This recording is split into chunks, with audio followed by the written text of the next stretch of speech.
Bonjour à tous et bienvenue dans ce nouvel épisode de Je bâtis ma maison. Alors aujourd'hui, on est dans la commune de Volonne et c'est la maire, Madame la maire ou Madame le maire qui nous accueille. Madame le maire, alors c'est Sandrine et aujourd'hui on va se tutoyer gentiment. Et puis je suis venu dans ce village parce qu'il y a quelque chose de tout à fait particulier. Il y a un écoquartier. Alors moi, écoquartier, je ne sais pas tout à fait ce que c'est. Alors tu peux nous raconter un petit peu l'histoire de tout ça et la jeunesse aussi du projet? Oui, écoquartier. Alors moi, à la base, j'ai surtout fait l'envie de transformer le village pour bien y vivre ensemble. Donc à la base, c'est un lieu pour bien vivre ensemble. C'est souvent à l'échelle d'un village comme le nôtre, ça concerne tout le village. Mais j'ai découvert qu'il y avait quand même un dispositif national qui s'appelait Écoquartier et qui permettait en fait de donner une grille de lecture de comment finalement on aménage l'espace public pour, selon des critères, 20 critères de qualité environnementale, de réflexion des mobilités, de réflexion de la sobriété énergétique, de la sobriété foncière. Donc tout plein d'aspects de façon de construire le projet de façon participative avec les habitants. Tout ça, ça fait partie de la grille de lecture de la conception d'un quartier, donc qui est in fine, s'il remplit tous ces critères, obtient un label d'écoquartier. Alors moi, ce que j'ai vu surtout, c'était au travers de la visite qu'on a fait, et je montrerai après les différentes photos qu'on a fait au passage, c'était une vision globale. Alors généralement, un élu, il a juste son petit œil pendu à son mandat. Et ici, il y a quelque chose qui va beaucoup plus loin que ça, parce que c'est une vision quand même sur plusieurs mandats, que ce soit pour toi ou d'autres, c'est pas d'importance. Et du coup, tu vas beaucoup plus loin que ta simple vision de ton petit siège d'élu. Ah bah oui, après, j'ose espérer qu'il y en a beaucoup comme ça qui sont d'abord mus par l'envie justement de bien vivre dans le village qu'ils gèrent, avec leur conseil municipal. Donc là, c'est vrai que moi j'avais envie de faire en sorte qu'on ait un village. Alors, moi, je me suis sentie très chanceuse quand je suis arrivée ici et que j'y ai fondé ma famille, ma grande famille, puisque j'ai 4 garçons. D'avoir un village à taille humaine où on a des écoles, des commerces de proximité, des médecins, un bureau de poste. Je reviens juste 2 secondes là-dessus, parce que ça c'est quand même important. C'est un village de 1700 habitants. Oui. Il y a une crèche. Une crèche, absolument. Il y a une école maternelle. Ouais, et il y a une école élémentaire. Voilà. Et il y a des magasins. Oui, il y a voilà, des bars, snacks, restos, charcuterie, traiteur. Voilà, une petite supérette. Donc oui, on a... Et moi, je trouve que c'est charmant. C'est un endroit où il fait bon vivre, où il fait bon grandir. Et je le vois où il fait bon vieillir, puisque maintenant, ça fait quelques années. Et je voulais qu'en fait on préserve ça, qu'on préserve cette qualité de vie finalement. Mais pour ça, il fallait quand même moderniser, parce que voilà, toujours plus de voitures, toujours des nouvelles façons de communiquer. Si on veut justement un peu réduire la place de la voiture au profit du piéton, il faut que les espaces soient adaptés. La question du handicap, la prise en compte du handicap dans le bâtiment public, ça c'était aussi un peu essentiel. Donc il y avait besoin. Et puis on avait aussi des bâtiments qui étaient un peu des passoires thermiques et donc qui consommaient beaucoup, et en plus souvent du fuel qui coûtait, donc qui dans le cadre de l'inflation a coûté très cher. Donc je voulais aussi changer les sources d'énergie, développer les énergies renouvelables, adapter, parce qu'on a aussi un climat qui change, donc il va bien fallu avoir envie d'adapter notre espace public. Donc ça veut dire renaturer, développer, planter des arbres pour améliorer le confort d'été. Voilà. Ouais, mais Sandrine, tout ça, c'est des mots. C'était une commune qui était blindée, avec plein d'argent quand même pour faire tout ça. Alors, c'était effectivement l'enjeu pour nous, c'était qu'on n'avait pas de sous en plus. C'était de faire ça sans sous. Donc, pour ça, il a fallu être un petit peu imaginatif. Déjà, croire en notre projet, en notre transformation, et regarder partout, en fait, et faire la démonstration que quand conçoit différemment les espaces, quand on les pense, quand on fait en plus de la sobriété foncière, que chaque espace est utile à plusieurs personnes en même temps, qu'on pense les mobilités sans avoir besoin d'avoir du transport. Il y a plein de choses, plein d'aspects dans le projet qui en fait permet de faire des économies de fonctionnement. Et ça, nous, on en avait besoin. Donc, on a fait un projet qui était quand même, qui a beaucoup plu aux investisseurs que sont l'État, la région, le département, l'agence régionale de santé, la CAF, enfin l'ADEME, l'agence de l'eau. Enfin, ils ont tous été partenaires du projet parce qu'ils ont compris, on va dire, les vertus et l'exemplarité du projet. Du coup, ils nous ont accompagnés sur les investissements et nous, on a fait des investissements qui nous ont permis de faire des économies de fonctionnement. Et du coup, en faisant ce projet, alors qu'on n'avait pas de sous, on a réussi à redonner une santé financière au village. C'est quand même chouette. Ça, c'est incroyable. Et ce que moi, je vois aussi d'incroyable, j'entends souvent aussi dans certaines mairies, en disant on a un peu peur que s'il y a de la croissance dans la mairie, on va rentrer dans des chiffres, on va nous obliger à faire des logements sociaux. Et chez vous, une petite mairie, tu n'avais pas l'obligation, tu les as fait. Et en plus de ça, c'est des logements sociaux qui ne vous coûtent rien. Bien sûr, là en plus ils ont été complètement, on a créé effectivement 22 logements sociaux dans le cadre du projet qui sont aussi à très haute qualité environnementale, donc c'était aussi chouette de faire des logements qui, parce que des fois on ne paye pas trop cher en loyer mais on paye cher en énergie. Là non seulement c'est des loyers conventionnés et en plus on a fait des logements qui en termes de coût d'énergie sont pas trop élevés puisqu'on les a fait bioclimatiques. Et au final, c'est en plus dans le cadre de l'écoquartier qui est très végétalisé, donc c'est des logements où les gens sont bien. Voilà, on n'a pas de vacances, hein, voilà, donc c'est quand même une belle opération aussi pour le bailleur social. Et puis quelque part, c'est vrai qu'on a des personnes qui du coup ont pu rester au village, notamment des personnes âgées, et ça pour nous ça comptait, hein, parce qu'avant ils habitaient dans le centre ancien, mais après centre ancien, c'est tout escarpé. Donc, à un moment, comment on accède chez soi? Là, on a fait des logements aussi où on a travaillé l'accessibilité aux personnes à mobilité réduite, hein, y compris des personnes en fauteuil roulant. Donc, c'est super, en fait. On fait un village où tout le monde, finalement, peut aussi vivre et rester. En plus, c'est à côté de la maison de santé. Donc, en fait, l'accès aux soins est aussi facilité.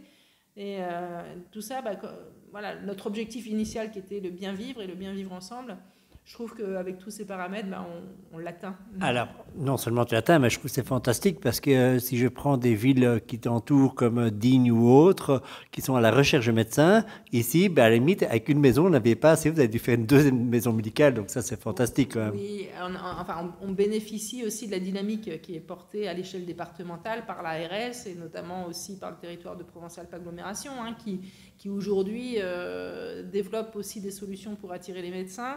Et nous, c'est vrai qu'on bénéficie de ces dispositifs, on les met en œuvre dans le cadre des logements qu'on a fait. On a fait d'ailleurs un appartement pour accueillir les internes, hein, au sein de la maison de santé. C'est-à-dire on est très à l'écoute des besoins du territoire, hein, des besoins sociaux, des besoins environnementaux, des besoins d'accès aux soins, de services. Et c'est vrai qu'avec cette qualité d'écoute, on essaye systématiquement de les intégrer au projet et du coup d'avoir quelque chose qui répond aux besoins. Donc on a pu attirer, et il faut voir aussi qu'on a la chance d'avoir Vologne qui est à la sortie de l'autoroute, donc on a très facile d'accès. Donc on a géographiquement une position un peu centrale sur le département qui a beaucoup bénéficié, on va dire, à cette dynamique des professionnels de soins. Ça, c'est des aspects du projet. Un autre aspect, c'est vrai que c'est qu'on leur a mis à disposition des logements, des locaux très qualitatifs, et d'ailleurs que c'est eux qui les ont dessinés. Donc, comme ils ont dessiné leur maison de santé, c'était adapté à leurs besoins. Ça compte aussi à l'attractivité. Et puis, in fine, quand ils ont tout ça, finalement, ils se sentent bien. Ils créent un collectif qui attire d'autres personnes pour rejoindre le collectif. Donc, on sent vraiment la notion de cercle vertueux autour de cette dynamique de l'accès aux soins. Alors, si je reviens 2 secondes sur la jeunesse du projet, au lieu d'avoir une vision de faire, tiens, on fait une maison de santé, puis après on fait autre chose, et puis après on fait autre chose, tu es d'abord parti plus longtemps sur la phase de conception où tu as regardé ça, mais je dirais de haut, en disant mais quelle est la vision sur le long terme, et après tu as su prendre, je dirais, là où il y a des enveloppes, en séparant par lot mais il y avait quand même une vision de globalité qui était dans le projet. Oui, voilà. Moi, souvent, je dis, il faut éviter l'urbanisme au lance-pierre. C'est un peu le terme que j'utilise. C'est-à-dire, voilà, un caillou, puis un autre caillou, puis en réalité, on s'est dit, bon, on est reparti d'études un peu globales du village, historiques, géographiques, sociologiques. Donc, ça a été beaucoup d'analyse, et ça, je pense qu'il faut des besoins, voilà, et des enjeux, voilà, des enjeux pour le village. Et une fois et du coup, quelles sont toutes les briques qu'il faudrait mettre et dans quel espace on peut les mettre pour que tout ça, à la fin, se soit aménagé de façon cohérente, notamment en termes de mobilité d'un service à l'autre, hein. Voilà, entre l'école et la cantine, entre voilà, la cantine et le périscolaire, les personnes à mobilité voilà, âgées et l'accès aux soins. Et donc tout ça, comment on pense tout le village, la place de la voiture, la place du piéton, la place du vélo, tout ça, si on ne fonctionne que sur une maille qui consiste à faire un bâtiment de logement social, puis 2 ans après une maison de santé, puis on passe à côté finalement derrière de la qualité et de la fluidité de l'aménagement de l'espace public. Donc là, ce qu'on a voulu, c'était le penser global. En plus, en intégrant les parties prenantes, c'est-à-dire chaque utilisateur de ces espaces, hein, les écoliers, les enseignants, les parents d'élèves, quand on parle de l'école, de la cantine et du périscolaire, de la crèche, les médecins, les patients et tous les accompagnateurs du soin quand on a pensé la maison de santé, les maisons de santé. Voilà. Donc à chaque fois, on a essayé de travailler avec tous les utilisateurs qui ont la particularité d'avoir une maîtrise d'usage, parce qu'on parle souvent du maître d'ouvrage, qui est voilà, qui est en l'occurrence la mairie, mais pas que, hein, parce que quand on aménage l'espace public, en fait, on a une dizaine de maîtres d'ouvrage. Hein. Le maître d'œuvre qui va nous aider à concevoir, à mettre en œuvre le projet. Et puis, très important, nous, on a pris en compte la maîtrise d'usage, c'est-à-dire tous ceux qui vont utiliser ces espaces pour les intégrer dès la partie conception. Alors, dans tous ceux qui vont utiliser l'espace, il y a encore quelqu'un qu'on n'a pas encore parlé, c'est dans les oiseaux. Ah, mais si, alors ils ont eu voix au chapitre parce que figurez-vous que les oiseaux, ils ont des représentants. L'association de la Ligue de protection des oiseaux, la LPO. Attends, tu vas me dire que dans le projet de construction, tu as pensé à amener ces associations-là ? Ben, bien sûr. Donc, le bâtiment de la Poste qu'on a transformé, donc on a gardé notre bureau de poste, mais comme on a des services qui sont partis, la trésorerie voilà, qui était là depuis 50 ans qui est partie, le centre de tri de la Poste qui est parti, et du coup, le bureau du trésorier payeur général et le bureau du postier qui étaient vacants aussi. Donc, c'est là qu'on a refait effectivement la deuxième maison de santé. Mais il y avait des occupants. Si on avait perdu une partie des occupants, il restait les oiseaux, donc les hirondelles, les martinets. Et quand on a, donc avec 37 nids hein, quand même sur le bâtiment, et quand on a voulu refaire ce bâtiment qui se prêtait tout particulièrement à une isolation thermique par l'extérieur, donc on sent bien que ça va toucher les façades et donc les nids, on s'est quand même posé pas mal de questions. Et donc là, on s'est rapproché des représentants des oiseaux, les associations environnementales, pour réfléchir avec eux comment on allait rénover le bâtiment, le rendre thermiquement efficient, et tout en gardant, si possible, les 37 nids. Donc déjà, ça commençait par, on ne peut pas faire les travaux quand les hirondelles sont là. Donc on a calé l'ensemble du projet sur la période où les oiseaux n'étaient pas là. Du coup, il a fallu conscientiser un peu les entreprises, je suppose. Ah bah oui, du coup, alors... Voilà, là ça a été un petit peu un moment d'étonnement, mais c'est parce que c'est ça aussi l'intérêt de ces projets, c'est de créer des moments d'étonnement. Et quand on a dit le jour de la réunion de lancement du chantier, où on avait donc 15 entreprises, 15 corps d'État qui venaient pour faire le lancement du chantier, on leur a dit pendant la réunion de chantier qu'on prenait 1 heure pour donner la parole à des occupants du bâtiment qui étaient les oiseaux à travers la Ligue de protection des oiseaux et qui a fait une sorte d'explication pourquoi c'était important d'être attentif et qu'eux avaient un rôle particulier à jouer en tant qu'entreprise qui allait intervenir sur l'isolation thermique extérieure, sur le bardage bois, parce qu'il y avait aussi du bardage, pour intervenir sans détruire ces nids. Alors, en expliquant que si malencontreusement un nid est très détruit, on s'engagerait à en créer 3. Voilà, un détruit, il n'y en a eu aucun. Avec cette sensibilisation très forte qui a été faite dès l'amont et pour tous, en fait, il y a eu vraiment une conscientisation de ça. Ils ont compris que c'était très important pour nous, mais ils sont quand même là pour satisfaire leur maître d'ouvrage. Hein. Et franchement, ça a été fait avec une délicatesse et une efficience qui fait que c'est avec beaucoup d'émotion qu'on a fini donc, le chantier d'isolation thermique par l'extérieur au février. Et en mars, tous les nids ont été réoccupés. Mais ça, c'est un cadeau exceptionnel. C'est la nature qui... voilà. Franchement, l'émotion était très très grande. Voilà. Ça, je peux croire. Alors juste, il a fallu, fatalement, derrière les nids, puisqu'on ne pouvait pas y toucher. Donc là, on a accepté tout simplement d'avoir quelques ponts thermiques. Et puis sur l'ensemble, c'est pas grand-chose. Voilà. C'est très acceptable au regard du respect du vivant qui a été permis. Alors, moi, les gens qui me suivent me disent, Jean-Luc, mais tu viens tout le temps avec tes matériaux géosourcés, biosourcés. Et en fait, là, on n'a pas parlé beaucoup de matériaux, tout simplement parce que vous avez suivi un label, alors bien plus fort que la maison passive. Raconte-nous en 2 mots ce label. Le label bâtiment durable méditerranéen, oui. En fait, on a la chance d'avoir sur la région sud un label qui a été développé par l'association Envirobat BDM et qui nous a défini, on va dire, toute une grille de lecture d'un projet. Donc, ils lisent le projet à travers cette grille de lecture et ils l'évaluent dans sa qualité. Donc, bien sûr, il y a le côté efficacité thermique du bâtiment, il y a la qualité, dedans, ils intègrent l'utilisation de matériaux biosourcés. Donc, ça fait gagner des points, ça intègre l'accessibilité du bâtiment, donc en lui-même, mais aussi depuis l'extérieur, donc comment on arrive au bâtiment, avec quel type de mobilité. Ça interroge la façon dont on a mené le projet, est-ce qu'on l'a fait de façon participative ou pas, et donc pareil, on gagne des points en fonction de la façon dont on a intégré les parties prenantes, les usagers.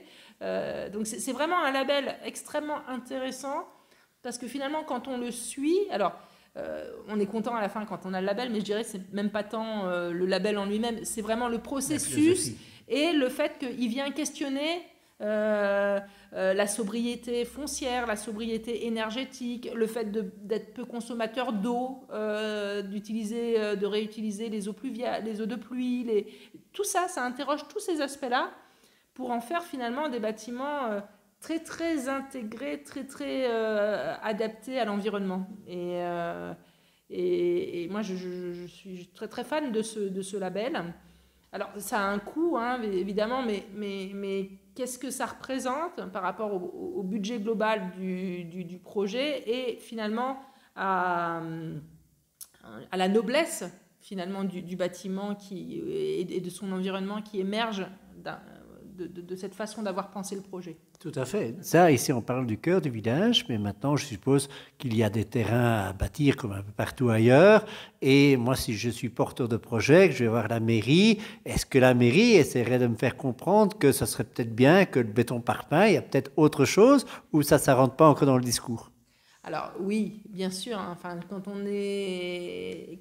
en fait, déjà, je pense qu'une collectivité, elle est là aussi pour montrer l'exemple. Donc déjà, en montrant que la maison de santé aujourd'hui elle est pleine, les médecins sont ravis, ils font venir des collègues, ils sont dans un bâtiment en bois, voilà, avec tout isolé en bois. C'est le bois est le matériau roi de cet écoquartier. Bois des Alpes, en grande partie, donc en plus local. Et donc il y a cette exemplarité, et c'est vrai que moi j'aimerais demain aller encore plus loin, c'est-à-dire que faire en sorte que dans notre PLU on inscrive aussi l'encouragement à bâtir de façon plus écologique, plus environnementale, Donc ça sera une étape à venir. Donc, Eh bien, dans cette étape, Je bâtis ma maison, ça ferait un plaisir d'y contribuer et aussi d'expliquer aux gens que parfois, en construisant de manière écologique, on peut construire moins cher, plus participatif, parce que les chantiers participatifs, ça peut être une occasion aussi de nouer des relations avec des personnes dans lesquelles on vient s'implanter dans le village, et que ça fait partie aussi du bien vivre et du bien vivre ensemble. Absolument. Et c'est l'objectif. Eh bien, Sandrine, un tout grand merci pour ce partage. Et puis, on verra les images un peu derrière qui montrera tout ce qui a été fait dans cette magnifique commune. Merci. Merci.